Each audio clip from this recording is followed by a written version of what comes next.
So Garmin just released their long-awaited Instinct 3, and the big news is that they introduced a new AMOLED version, which was a big departure from their long-standing memory and pixel display that they've had for years. Those super contrasty, monochrome displays were something different than what most smartwatches have nowadays, and it was a defining characteristic of an Instinct. And the new AMOLED version kind of stole the spotlight with this new lineup, but what about those of us who still prefer those memory and pixel displays that make an Instinct an Instinct? What exactly is new for us? Well, that's exactly what we're going to talk about in today's video. Now, the AMOLED Instinct 3 is pretty darn interesting for sure, and it kind of makes for a completely different kind of Instinct. It may still have the same name, but also just feels and acts a lot differently, and that's both with everyday use as well as use outdoors. Plus, it actually has a few extra features versus the solar version. And I've got another video going over all the differences between the AMOLED Instinct 3 and the solar Instinct 3, which I'll have linked down in the description below if you haven't checked that out already. But for the solar Instinct 3, well, on paper, it really isn't all that much different than the Instinct 2, and even fewer differences if we compare it to the Instinct 2X. Or is it? Well, the Solar Instinct 3 still has that really popular retro look to it. It still has a memory pixel display with the same size and even the same resolution. It still has solar charging, it still has the same water resistance rating, and heck, it even still uses the same heart rate sensor with all the same health and sports features from before. So what exactly is new here? Well, there's actually some interesting and I would also say useful differences with the Instinct 3. Now, I'm not going to say that these are super compelling reasons to upgrade from the Instinct 2, but some of these changes with the Instinct 3 do make a difference. And I'm really going to try to keep this video as concise as possible, highlighting the differences between the Instinct 3 Solar versus the Instinct 2 and the 2X. And if you need a little refresher on everything about the Instinct 2 and the 2X, I'll have my full in-depth reviews on those watches linked down in the description below. But this video is really going to be about what's new on the Instinct 3, and I'm talking about both big differences as well as those small little details, and whether those differences actually matter to you. And if you do happen to find the information in this video to be useful, do me a favor and just hit that like button down below. It's a small thing that you can do that'll help this video and the channel out quite a bit, and I appreciate it. So from a hardware standpoint, they kept with that distinct retro look, of course, but they did update it slightly with some screws around the lugs, a slightly different bezel design, as well as a new aluminum bezel accent type thing. Now, the addition of aluminum is nice and all, and it adds a little bit more premium touch, but at the moment, you basically have to have an orange bezel, regardless of whatever size or color that you choose, at least on the solar model. So basically, any color that you want, as long as it's orange. And I'm pretty sure that many of us out there still want a more subtle looking Instinct, so hopefully they add some other bezel color options in the future. And then when it comes to size and dimensions, again, virtually the same on these, where there's both a 45mm option as well as a 50mm option, but there isn't actually a 40mm Instinct 3 now, where they did actually offer that size with the Instinct 2. They do, however, offer a 40mm option with the Instinct E, but if you're interested in that watch in particular, I'd really just try to find a 40mm Instinct 2.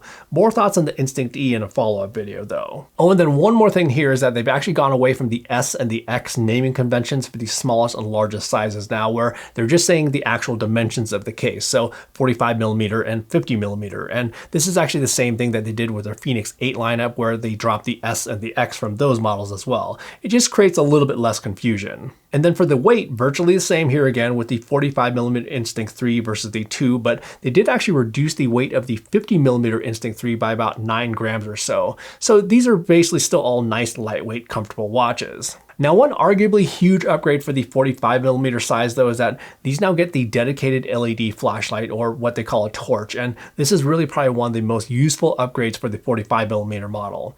I use these dedicated LED flashlights every single day, literally, whether they're on the Instinct, the Phoenix, or the Epix Pro. And that could be in like the mornings, especially right now during the winter when it's still dark out, in the evening so I don't have to flip on the lights before going to bed, and then even during the middle of the night. And of course, there's plenty of uses outside as well, like we have a pre-sunrise run or ride, in the evenings if our hikes or run kind of spills a little bit past sunset, and then I've even used these at night when I didn't happen to have a bike light on me, just for a little bit more safety in traffic. And there's even a function for running where it can match the cadence while you run. Now, the Instinct 2X already did have the flashlight, so that's not necessarily an upgrade with the larger Instinct 3, but now at least with the 45mm Instinct 3, we now have that flashlight, which by the way has 4 different brightness levels, and there's also a red LED option as well. And then another thing they added with the 45mm Instinct 3 is their multi-band or dual-band satellite chipset. Again, something that was already there with the Instinct 2X, but now the mid-size 45mm Instinct 3 gets the benefit of increased accuracy. And another thing all of these get too is their Sat IQ or auto select mode, which basically automatically switches between different satellite modes and frequencies based on your needs. So that way you can save on battery life by using a lower power mode if, let's say, you're in the wide open, since it's kind of easy to get a satellite signal, and then it can switch to a higher accuracy but more power hungry multi-band mode only if you're, let's say, in a dense forest or around some really tall buildings where satellite signals can kind of actually bounce off of those objects. And unless I'm testing something really specific to a particular satellite mode, I generally just keep it in that Sat IQ or auto select mode. That mode pretty much always works well for me and gives me the best balance of battery life as well as accuracy.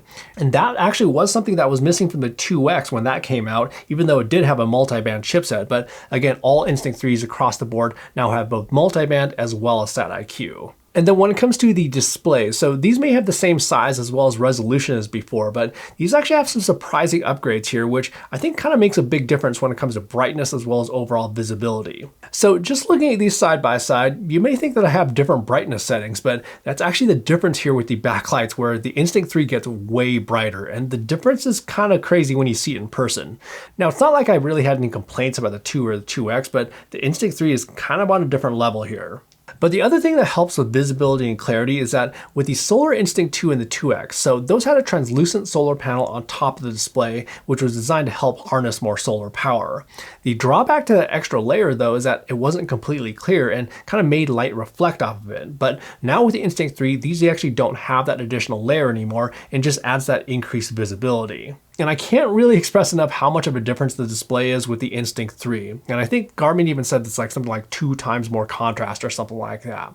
Again, with the Instinct 2 and the 2X, those weren't bad or anything like that, but the difference is pretty compelling with the Instinct 3. Now, since they actually removed that translucent solar panel, does the Instinct 3 now get less solar power? Actually, no, because the 3s also come with their new updated solar charging panels around the outside display, which they actually introduced with the Phoenix 8 as well as the Enduro 3. So the solar panels on the 2 and the 2X look like pretty typical solar panels where they kind of have this like red and purplish hue to them, but with these new solar panels on the Instinct 3, so these are pretty much all black, which don't just help them blend in the display a lot better, but they're also vastly more efficient. So the base battery life is actually the same from the 2 to the 3, pretty much on all fronts, but where there's huge gains are going to be on the solar side of things, where the differences are pretty noticeable across the board, with of course unlimited battery life in some configurations if you have enough sun. One difference that you'll see here though is with the mid-size Instinct 3, where it has some new modes since it now includes a multi-band satellite chipset versus the single band that was on the Instinct 2. And again, the Instinct 2X already did have that multi-band chipset, but now it at least includes that auto select mode. But when it comes to actual real world testing, well, I live in Colorado where we get some pretty intense sun, and the numbers that I've been seeing so far on the Instinct 3 have been kind of crazy. So that improved solar charging efficiency seems to be there for sure. And then the Instinct 3s also do get a bump in storage from the Instinct 2, where the mid-size models now have 128 megabytes of storage versus 32 from before. And then the 50mm Instinct 3 has 128 megabytes versus 64 from the 2X. And I think one of the reasons for that increased storage is going to be a little bit more information that can be displayed on the map page. And more info on that here in just one second. Now, when it comes to health features, so this is going to be virtually identical between the 2 and the 3, where both have the same heart rate sensor. And yeah, I'm definitely on the same page as you, where I was expecting an update on that for sure. But both of these also do have an SpO2 sensor for measuring blood oxygen saturation levels. They all have sleep tracking, they track calories, they track steps, floors climbed, all that good stuff.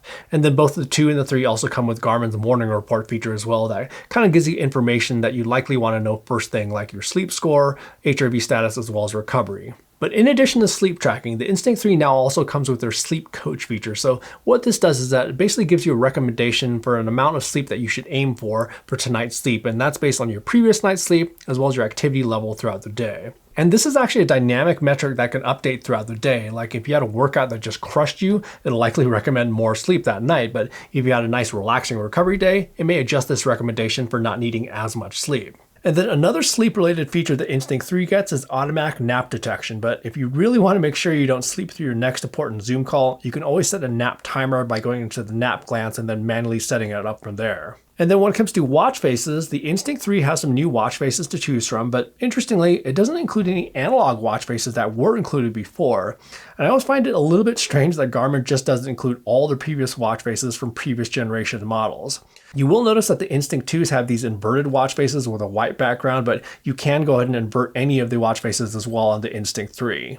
And then smartwatch features are going to be virtually identical here too. So smartwatch notifications are the same. Both have weather and events that are going to be synced for your phone. And then both have a Find My Phone feature as well as a Find My Watch feature and all of those other features. But something new that does come out on the 3 versus the 2 is that it now includes the Connect IQ app directly on the watch itself, so you can download Connect IQ apps directly. But honestly, I don't think it's all that useful of a feature though, so that's not really going to be a whole lot that you're missing there. Now, the Instinct 3 didn't get full-blown maps like on their big brothers, the Phoenix, and I have thoughts about that later on in the video, but the Instinct 3 did get a rather interesting new feature where there's now city names that can be displayed on the map page, along with grid lines too, both of which are new to the Instinct 3 and not on the Instinct 2. And I suppose this could be a useful feature in the sense of, okay, if I'm like mega lost out in the wilderness and I need to find the nearest city or town, although I don't have full-blown maps, I can at least see the closest town so I can kind of head in that direction. Another new feature with the Instinct 3 is their Garmin Share feature, and this is one of those features that you may or may not use all that often, but when you need it, it comes in super handy. So what you can do here is that you'll be able to share routes or workouts with other Garmin users directly from your watch to their compatible Garmin device. So let's say you're at a trailhead with some of your friends and you want to share the route with your friends. Just pop into Garmin Share and just share the route from there. And the nice thing about this feature is that as long as it's already loaded onto your watch, there's no need for cell connection or anything like that. It just goes from one watch to another, or even a watch to a bike computer, or vice versa. And then the Instinct 3 also has their Garmin Messenger feature, so this is where you can use this in conjunction with your Garmin InReach, as well as the Garmin Messenger app on your phone to view and reply to messages. And then for sport profiles, there's a pretty big bump from the 45mm Instinct 2 to the Instinct 3. So there's now stuff like obstacle course racing, there's more outdoor recreation profiles, including snorkeling, and yes, even tubing. And there's also motorsport profiles, as well as some team sports and combat sports like mixed martial arts. But when it comes to the Instinct 2X versus the Instinct 3, well, the 2X actually already had quite a few of those other new profiles, but there are a handful of new profiles on the 50mm Instinct 3, like snorkeling. And then the Instinct 3s also get Garmin's Pace Pro feature. So what you can do here is that you'll be able to set up a pacing strategy for your run where you can enter a time or distance goal and then customize a pacing strategy to achieve that goal time. But what's interesting about this feature is that you can adjust your pacing strategy throughout your run. So if you're the kind of person who likes to go out hot with some fast splits at the beginning of your run, you can totally do that. But if you want to do negative splits and save your legs for the tail end of the run, you can do that too. And then during your run, it'll give you guidance on if you're on pace, behind, or ahead of your goal paces. And then when it comes to training and performance feedback, so this is going to be nearly the same from the 3 to the 2, where all of them calculate your VO2 max, all of them have training status, they all have HRV status, and they also have training readiness when it comes to recovery. However, the Instinct 3 does get a couple little extra features on top of that though, where you'll also get your load ratio as well as your training load focus, which are part of the training status widget. So load ratio gives you an indication of how your current training load over the last 7 days compares to your longer term training load over the last month. So like here, it shows that my current training load over the last week is basically about the same as what I've been doing over the last month. But like here, it may show that my current training load is below my average over the last month or so. So it's basically a metric that helps you understand where you are with your current training load volume compared to the last month or so. And then with training load focus, so this shows a breakdown of different zones that you've been hitting with your training over the last 4 weeks. So this shows you where you've been placing your focus in terms of different zones like your anaerobic, aerobic, as well as your low intensity zones. But maybe more importantly, areas that are lacking. Like here, it shows that I haven't really been doing that much anaerobic work lately. And then for a few other random features that the Instinct 3 has, so there's also improved interval functionality where it can automatically detect different intervals. There's also interval rest timers. And then for multi-sport and triathlon modes, there's now automatic transition, so you don't actually have to press the lap button. There's also race widgets and race calendars. There's also live event sharing using the live track feature when you're paired with your phone. And then you can also pair e-bikes as an external sensor. And there's also relaxation reminders. So these are little reminders that pop up if it's detecting that you're in a high state of stress. So there are certainly some changes and some new features with the Instinct 3 Solar versus the Instinct 2. Some of those features could have been added via software update, but there are some hardware related differences that could make a difference. Like for the 45mm models, that LED flashlight is a big one, as well as the increased accuracy that you can get with the multi-band GNSS chipset. But the other big difference is the display, which I was really not expecting. Again, I really didn't have any complaints about the 2 or the 2X, but just seeing the Instinct 3 next to the 2s was kind of shocking.